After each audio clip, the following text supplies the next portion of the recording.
General ಕೊಡ್ತಾರೆ, SC STಗೆ 2 lakh ಕೊಡ್ತಾರೆ, average ತಗೊಂಡ್ರೆ 3 ಲಕ್ಷ, 4.5 ಲಕ್ಷ ಬೆನಿಫಿಷರಿ ಕೊಡಬೇಕಾಗಿತ್ತು. ಟೋಟಲ್ 1,80,253 ಮನೆಗೆ ಬೆನಿಫಿಷರಿ 7,400 ಕೋಟಿಯಲ್ಲಿ ಬರೇ 310 ಕೋಟಿ ಬಂದಿತ್ತು. ಯಾರೋ 5,000 ಕೊಟ್ಟವ್ರೆ, 10,000 15,000 ಬಡವ್ರ ಆದ್ಮೇಲೆ ಕೊಡಕ್ ಸಾಧ್ಯ ಆಗಲ್ಲ. ನಾನು ಮುಖ್ಯಮಂತ್ರಿ ಗಮನಕ್ಕೆ ತಂದೆ, ಸರ್ ಈ ತರ ಬಡವ್ರು ಕೊಡಕ್ ಆಗಲ್ಲ, ನಾವೇ ಸರ್ಕಾರ ವತಿಯಿಂದ 4 ಲಕ್ಷ ಕೊಟ್ಟು ಮನೆಗಳು ಕಂಪ್ಲೀಟ್ ಮಾಡಬೇಕಾಗ್ತದೆ, ಜನ ಬೀದಿಯಲ್ಲಿದ್ದಾರೆ ಸರ್, ಮನೆಗಳು ಅನ್ಕಂಪ್ಲೀಟ್ ಆಗಿ ಅಂತ. ಮನೆ ಮುಖ್ಯಮಂತ್ರಿಗಳು 2-3 ಮೀಟಿಂಗ್ ಮಾಡಿ ನೀನ್ ಹೇಳ್ತಾರ ಸತ್ಯ, ಬಡವ್ರ ದುಡ್ಡು ಕೊಡಕ್ ಸಾಧ್ಯ ಆಗಲ್ಲ, ಅದ್ ಎಷ್ಟನ್ನ ಕಷ್ಟ ಆಗ್ಲಿ ಈ ಮನೆಗಳು ಕಂಪ್ಲೀಟ್ ಮಾಡ್ಬೇಕಂತ 2024 ಕ್ಯಾಬಿನೆಟ್ ಅಂದ್ ಅಪ್ರೂವ್ ಮಾಡಿದಕ್ಕೆ 2024 ಮಾರ್ಚ್ ಅಲ್ಲಿ 36,789 ಮನೆಗಳು ಕೊಟ್ವಿ. ಎಷ್ಟು? 36,000. ಇದೇ ತಿಂಗಳಲ್ಲಿ ಜನವರಿಯಲ್ಲಿ 24ನೇ ತಾರೀಕಿಗೆ ದೊಡ್ಡ ಮಟ್ಟದ ಹುಬ್ಳಿದಲ್ಲಿ ಕಾರ್ಯಕ್ರಮ ಮಾಡಿ 42,345 ಮನೆ ಕೊಟ್ವಿ. ಒಟ್ಟಾಗಿ 79,860 ಮನೆ ಕೊಟ್ವಿ. ಏನಿಗೆ BJP ಅವ್ರು ಕೊಟ್ಟಿಲ್ಲ, ಏನಿಗೆ ಜನತಾದಳ ಅವ್ರು ಕೊಟ್ಟಿಲ್ಲ? ಅವ್ರು ಬಡವ್ರ ಬಗ್ಗೆ ಕಾಲೇಜ್ ಇದ್ರೆ ಅವ್ರು ಕೊಡ್ತಾ ಇದ್ರು ತಾನೆ. ಅಂದ್ರೆ ಬಡವ್ರ ಬಗ್ಗೆ ಸಿದ್ದರಾಮಯ್ಯ ಮಾತ್ರ ಕಾಲೇಜ್ ಇರೋದು ಅವ್ರು ಇಲ್ಲ ಅಂತ ನಿಮ್ಗೆ ಕೇಳಕ್ ಬಯಸ್ತಾ ಇದ್ದೀನಿ. ನಾವು ಘೋಷಣೆ ಮಾಡಿಲ್ಲ, ಇನ್ನು ಇದೇ ವರ್ಷದಲ್ಲಿ ಇನ್ನು 51,000 ಮನೆ ಕೊಡ್ಬೇಕಂತ ನಾವು ತೀರ್ಮಾನ ಮಾಡಿದ್ವಿ. ದಯಮಾಡಿ ಇದೆಲ್ಲ ಅರ್ಥ ಮಾಡ್ಕೊಳ್ಬೇಕಾಗ್ತದೆ. BJP ಅವ್ರು ಬಂದು ಮಾತ್ರ ಕೇಳ್ತವ್ರೆ, ಇವರು ಕೊಡ್ಬೋದಾಗಿತ್ತು. ತಮ್ಗೆಲ್ಲ ಗೊತ್ತಿದ್ದಂಗೆ 2008 ಮನೆ ಯಡಿಯೂರಪ್ಪ ಅವರು ಮುಖ್ಯಮಂತ್ರಿ ಆಗಿರೋ ಅವಾಗ ಜನ ಬಹಳ ನಿರೀಕ್ಷೆ ಇಟ್ಕೊಂಡಿದ್ರು. ಇಲ್ಲಪ್ಪ ಇಷ್ಟು ದಿನ ನಾವು ಜನತಾದಳ ಸರ್ಕಾರ ನೋಡಾಗಿದೆ, ಕಾಂಗ್ರೆಸ್ ಸರ್ಕಾರ ನೋಡಾಗಿದೆ, ಎಂದೂ BJP ಸರ್ಕಾರ ಬಂದಿಲ್ಲ, ಇವರಿಬ್ಬರಿಂದ ಚೆನ್ನಾಗಿ ಅಭಿವೃದ್ಧಿ ಕೆಲಸ ಮಾಡ್ತಾರಂತ ಜನ ನಿರೀಕ್ಷೆ ಇಟ್ಕೊಂಡು ಮ್ಯಾಂಡೇಟ್ ಯಾವತ್ತೂ BJP ಬಂದಿಲ್ಲ, ಯಾವತ್ತು BJP ಮ್ಯಾಂಡೇಟ್ ಬಂದಿಲ್ಲ. 2008 ಮ್ಯಾಂಡೇಟ್ ಬಂದಿಲ್ಲ, ಯಾವತ್ತು ಇದುವರೆಗೂ ಕರ್ನಾಟಕದಲ್ಲಿ ಜನ ಅವ್ರಿಗೆ ಮ್ಯಾಂಡೇಟ್ ಕೊಟ್ಟಿಲ್ಲ. ಆಪರೇಷನ್ ಕಮಲ ಮಾಡಿ ಸರ್ಕಾರ ರಚನೆ ಮಾಡಿದ್ರು. ಇದೇ ಮನೆ ಯಡಿಯೂರಪ್ಪ ಅವರು ಮುಖ್ಯಮಂತ್ರಿ ಇರುವಾಗ ನಮ್ಮ ಯಾರಪ್ಪ ಅವರು ನಮ್ಮ ಕೌನ್ಸಿಲಲ್ಲಿ ಯಾರು ಸರ್? CT ರವಿ ಇಲ್ಲ, ನಮ್ಮ ಉಗ್ರಪ್ಪ ಅವರು ಪ್ರಶ್ನೆ ಕೇಳ್ತಾರೆ ಕೌನ್ಸಿಲ್, ಸರ್ ರೈತರು ಕಷ್ಟದಲ್ಲಿದ್ದಾರೆ, ದಯಮಾಡಿ ಸಾಲ ಮನ್ನಾ ಮಾಡಿ ಸರ್ ರೈತರಿಗೆ. ಅವ್ರ ಕೌನ್ಸಿಲ್ ಅಲ್ಲಿ ಏನು ಉತ್ತರ ಕೊಡ್ತಾರೆ? ನಂತವ ಪ್ರಿಂಟಿಂಗ್ ಮಿಷಿನ್ ನೋಟ್ ಇಲ್ಲ ಅಂತ ಮಾಡಿದ ರೈತರಿಗೆ ಸಾಲ ಮನ್ನಾ. ಇದೇ ಸಿದ್ದರಾಮಯ್ಯ ಅವರು ಮುಖ್ಯಮಂತ್ರಿ ಆದ್ರು 2013 8,900 ಕೋಟಿ ಸಾಲ ಮನ್ನಾ ಮಾಡಿದ್ರಲ್ಲ, ಯಾವ ಪ್ರಿಂಟಿಂಗ್ ಮಿಷಿನ್ ಸಿದ್ದರಾಮಯ್ಯ ತಾವಿತ್ತು? ದಯಮಾಡಿ ಇದೆಲ್ಲ ಅರ್ಥ ಮಾಡ್ಕೊಳ್ಬೇಕಾಗ್ತದೆ. ಕೇಂದ್ರದಲ್ಲಿ BJP ಸರ್ಕಾರ ಬಂದು 2014 ಜನ ಬಹಳ ನಿರೀಕ್ಷೆ ಇಕ್ಕಿದ್ರು. ನರೇಂದ್ರ ಮೋದಿ ಬಹಳ ಬಡತನದಿಂದ ಬಂದಿರೋದು, ಅವ್ರ ಬಡವ್ರ ಬಗ್ಗೆ ಕಾಳಜಿ ಇದೆ, ದೇಶಕ್ಕೆ ಒಳ್ಳೇದಾಗ್ತದಂತ ಎಲ್ಲಾ ಕಡೆ ಪ್ರಧಾನಮಂತ್ರಿಗಳು ಭಾಷಣ ಮಾಡ್ತಾ ಇದ್ರು. ಸಬ್ಕಾ ಸಾಥ್ ಸಬ್ಕಾ ವಿಕಾಸ್, ದೇಶ ಕಾ ಅಚ್ಚಾ ಹೋಗಾ ಮೈ ದೇಶ ಕಾ ಅಚ್ಚಾ ಕरूंगा, ಹರ್ ಏಕ್ ಅಕೌಂಟ್ ಮೇ 15 ಲಕ್ಷ ರೂಪಾಯಿ 15 ಲಕ್ಷ ಆಗ್ತೀನಿ ಅಂದ್ರು.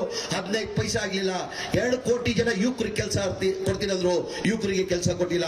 ಯಾವತ್ತನ ತಾವು ಇತಿಹಾಸ ತೆಗಿರಿ, ಕಾಂಗ್ರೆಸ್ ಪಕ್ಷದ ಇತಿಹಾಸ ತೆಗಿರಿ, ಯಾವ ಚುನಾವಣೆ ಬರ್ತದೆ, ಜನಗಳ ಮುಂದೆ ಹೋದ್ರೆ ನಮ್ಮ ಸಾಧನೆಯನ್ನ ತೋರಿಸಿ ನಾವು ಮತ ಕೇಳ್ತೀವಿ. ನಮ್ಮ ಸರ್ಕಾರ ಇತ್ತು, ಇಂಥ ಕಾರ್ಯಕ್ರಮನ ಕೊಟ್ಟಿದೀವಿ, ಮುಂದೆ ನಮ್ಮ ಸರ್ಕಾರ ಬಂದ್ರೆ ಇಂಥ ಕಾರ್ಯಕ್ರಮ ಕೊಡ್ತೀವಿ ಅಂತ ನಮ್ಮ ಸಾಧನೆಯನ್ನ ತೋರಿಸಿ ಮತ ಕೇಳ್ತೀವಿ ನಾವು. ಯಾವತ್ತನ BJP ಅವರು ಸಾಧನೆಯನ್ನ ತೋರಿಸಿದರೆ ಹಿಂದೂ ಮುಸಲ್ಮಾನ್ ಅವ್ರು ಯಾವ ಹಿಂದೂನು ಬೇಕಾಗಿಲ್ಲ, ಯಾವ ಮುಸಲ್ಮಾನು ಬೇಕಾಗಿಲ್ಲ, ಅವ್ರು ಬೇಕಾಗಿರೋದು ಅಧಿಕಾರ. ಹೆಚ್ಚಿನ ಸಂಖ್ಯೆಯಲ್ಲಿ ಅಲ್ಪಸಂಖ್ಯಾತರು ಕೂತಿದ್ದಾರೆ. ನಮ್ಮ ಇಸ್ಲಾಂ ಧರ್ಮ ನಮ್ಗೆ ಹೇಳಿಲ್ಲ ಜಾತಿ ಭೇದ ಮಾಡಿ ಅಂತ ಹೇಳಿಲ್ಲ. ಎಲ್ಲ ಪ್ರೀತಿಯಿಂದ ವಿಶ್ವಾಸದಿಂದ ಅಂಡ ತಮ್ಮದಿರಂಗ್ ಮಾಡ್ಬೇಕಂತ ಹೇಳಿದ್ರು. ಮಜಹಬ್ ನಹಿ ಸಿಖಾತ ಆಪಸ್ ಮೇ ಬೈರ್ ರಖ್ನಾ, ಹಿಂದಿ ಹೈ ಹಮ್ ಹಿಂದೂಸ್ತಾನ್ ಹೈ ಜಹಾನ್ ಸೆ ಅಚ್ಚಾ ಹಿಂದೂಸ್ತಾನ್ ಹಮಾರ. ನಮ್ಮ ಇಸ್ಲಾಂ ಧರ್ಮ ಇದೆ ಹೇಳ್ಕೊಡೋರು. ದಯಮಾಡಿ ಇದೆಲ್ಲ ಅರ್ಥ ಮಾಡ್ಕೊಂಡಿದ್ದಾವು. ಮೇಟಿ ಅವ್ರು ಏನೇನು ಕೆಲಸ ಮಾಡಿದಾರಂತ ತಮ್ಗೆಲ್ಲ ಗೊತ್ತೇ ಇದೆ. ದಯಮಾಡಿ ನಿಮ್ಮಲ್ಲಿ ಉಮೇಶ್ ಒಬ್ಬ ಯುವಕ ಇದ್ದಾನೆ, ಯುವಕನ್ನ ನಾವು ನಾನು ಬೆಳಗಿಂದ ನೋಡ್ತಾ ಇದ್ದೀನಿ. ಎಲ್ಲ ಕಡೆ ಬಹಳಷ್ಟು ಕಡೆ ನಾನು ನಸೀರ್ ಅಹಮದ್ ಸಾಹೇಬ್ರು ಪ್ರಚಾರ ಮಾಡಿದ್ವಿ, 4-5 ಸ್ಲಮ್ಗೂ ಹೋಗಿದ್ವಿ. ಎಲ್ಲೋ ಒಂದೇ ಮಾತು ಹೇಳ್ತಿರೋದು, ಇಲ್ಲ ಸರ್ ಮೇಟಿ ಅವರು ತುಂಬಾ ಕೆಲಸ ಮಾಡಿದ್ದಾರೆ, ಇಲ್ಲಿ ಅವ್ರಿಗೆ ಏನೋ ಮತ ಕೊಡೋದು. ಹೋದ ಸದ್ಯದಲ್ಲಿ ಕಡಿಮೆ ಅಂತರದಲ್ಲಿ ಅವ್ರು ಗೆದ್ದಿದ್ರು, ಈ ಬಾರಿ ಕನಿಷ್ಠ 30,000-35,000 ಅಂತರದಲ್ಲಿ ಗೆಲ್ತಾರಂತ ಎಲ್ಲರೂ ಜನ ಹೇಳ್ತಾರೆ. ದಯಮಾಡಿ ನಿಮ್ಮಲ್ಲಿ ಸರ್ಕಾರ ನಮ್ದಿದೆ, ಹಕ್ಕು. ನೀವೇನ್ ಮತ ಕೊಡ್ಬೇಕಾಗಿರೋದು ಅದಕ್ಕಿಂತ ಜೊತೆ ಇವ್ರ ಹಕ್ಕು, ಇವ್ರ ತಂದೆಯವ್ರ ಹಕ್ಕಿದ್ದು. ತಾವು ಮೇಟಿ ಅವ್ರನ್ನ ಆಯ್ಕೆ ಮಾಡಿದ್ದು 5 ವರ್ಷಕ್ಕಂತ ತಾವು ಆಯ್ಕೆ ಮಾಡಿದ್ರು. ಮಧ್ಯದಲ್ಲಿ ನಮ್ಗೆಲ್ಲ ಬಿಟ್ಟು ಹೋಗ್ತಂತ ನಾವ್ ಯಾರು ನಿರೀಕ್ಷೆ ಇಟ್ಟಿಲ್ಲ. ಆ ಹಕ್ಕನ್ನ ಅವ್ನ ಮಗನಿಗೆ ಕೊಡಬೇಕು. ಇನ್ನ 2 ವರ್ಷ ಸರ್ಕಾರ ಇದೆ, ಇನ್ನು ಒಳ್ಳೆ ಅಭಿವೃದ್ಧಿ ಕೆಲಸ ಮಾಡಕ್ ಸಾಧ್ಯ ಆಗಿದೆ. ನಮ್ಮ ನಾಯಕರಾದಂತ ಸಿದ್ದರಾಮಯ್ಯ ಅವರು 28ವರೆಗೂ ಮುಖ್ಯಮಂತ್ರಿ ಆಗ್ತಾರೆ. 28 ಆದ್ಮೇಲೆ ಜನ ಸುಲಭವಾಗಿ ಅವ್ರು ಬಿಡಲ್ಲ. ಮುಂದೇನೂ ಅವ್ರು ಮುಖ್ಯಮಂತ್ರಿ ಆದ್ರೆ ಆಶ್ಚರ್ಯ ಇಲ್ಲ, ದಯಮಾಡಿ ನಿಮ್ಮಲ್ಲಿ ಕೈ ಜೋಡಿಸಿ ನಾನು ಮನವಿ ಮಾಡಿ ಕೇಳ್ತೀನಿ. ನಾನು ನೋಡಿದೆ, ಸರ್ ನಾನು ಏನ್ ತಿಳ್ಕೊಂಡಿದ್ದೆ, ನಮ್ಮ ರಾಜ್ಯದಲ್ಲೇ ನಿಮ್ ಜನ ಕೇಳ್ತಾರಂತ. ನಾನು ಕೇಳ ಒಂದ್ ನಿಮಿಷ ಇರಿ, ನಾನು ಅಲ್ಲಿ ಕೇರಳಕ್ಕೆ ಹೋಗಿದ್ದೆ ಸರ್. 10 ದಿನ ಕೇರಳ ಇದ್ದೆ ನಾನು. ಕೇರಳದಲ್ಲಿ ಎಲ್ಲೋಗಿ ಕೊಚ್ಚಿ ಎಲ್ಲೋದ್ರು ಸಿದ್ದರಾಮಯ್ಯ, ಕೊಚ್ಚಿದಲ್ಲಿ ಹೋಗಿ ಸಿದ್ದರಾಮಯ್ಯ, ಟ್ವೆಂಡ್ರಮ್ ಹೋಗಿ ಸಿದ್ದರಾಮಯ್ಯ, ಕಾಸರಗೋಡು ಹೋಗಿ ಸಿದ್ದರಾಮಯ್ಯ, ಎಲ್ಲೋದ್ರು ಸಿದ್ದರಾಮಯ್ಯ ಸಿದ್ದರಾಮಯ್ಯ ಸಿದ್ದರಾಮಯ್ಯ ಅಂತಾರೆ. ಇವತ್ತು ಮಾಧ್ಯಮ ಸ್ನೇಹಿತರು ಕೇಳಿದ್ರು ಸರ್, ಏನ್ ಸರ್ ಕುಮಾರಸ್ವಾಮಿ ಅವ್ರು ಹಿಂಗಂತಾರಂದ್ರೆ, ಇಲ್ಲ ಸರ್ ಅವ್ರು ಬಹಳ ಹೊಟ್ಟೆ ಕಿಚ್ಚೇನಾಗಿದೆ ಅವರಿಗೆ. ಒಂದು 2007ರಿಂದ 2008 ಮುಖ್ಯಮಂತ್ರಿ ಇರುವಾಗ ಕುಮಾರಸ್ವಾಮಿ ಪಾಪ್ಯುಲಾರಿಟಿ ಸಿಕ್ಕಿದ್ದು ಸಹಜ, ಅದು ಸಿಕ್ಕಿತ್ತು ಅವ್ರಿಗೆ, ಇಲ್ಲ ಅಂತ ಇಲ್ಲ. ಯಾವ್ದಾರ ರಾಜಕಾರಣಿ ಇಲ್ಲಿ ಪಾಪ್ಯುಲಾರಿಟಿ ಸಿಗ್ತದೆ, ಬರ್ತಾ ಬರ್ತಾ ಡೌನ್ ಆಗ್ತದೆ. ನಮ್ಮ ಸಿದ್ದರಾಮಯ್ಯ ಸಾಹೇಬ್ ಹೆಂಗೆ ಹೇಳಿದ್ರೆ ಬರ್ತಾ ಬರ್ತಾ ಪಾಪ್ಯುಲಾರಿಟಿ ಜಾಸ್ತಿ ಆಗ್ತದೆ. ನಮ್ಮ ರಾಜ್ಯ ಇಲ್ಲ, ಇಡೀ ದೇಶದಲ್ಲಿ ಎಲ್ಲ ಮಾನ್ಯ ಸಿದ್ದರಾಮಯ್ಯ ಅವರಿಗೆ ಕೇಳ್ತಾರೆ.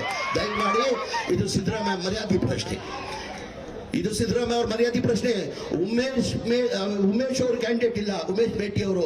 ನೀವೇನ್ ತಿಳ್ಕೊಳ್ಬೇಕು, ನಮ್ಮ ನಾಯಕರಾದಂತಹ ಮುಖ್ಯಮಂತ್ರಿಗಳಾದಂತ ಸಿದ್ದರಾಮಯ್ಯನೇ ಕ್ಯಾಂಡಿಡೇಟ್ ಅಂತ ತಿಳ್ಕೊಂಡು ತಾವು ಹೆಚ್ಚಿನ ಮತದಲ್ಲಿ ಅವ್ರು ಗೆಲ್ಸ್ಕೊಂಡು ಬರ್ಬೇಕಂತ ಕೈ ಜೋಡಿಸಿ ನನ್ನ ಮಾತನ್ನ ಕೇಳಿ ನನ್ನ ಮಾತು ಮುಗಿಸ್ತೀನಿ. ಜೈ ಹಿಂದ್, ಜೈ ಕರ್ನಾಟಕ, ಜೈ ಕಾಂಗ್ರೆಸ್.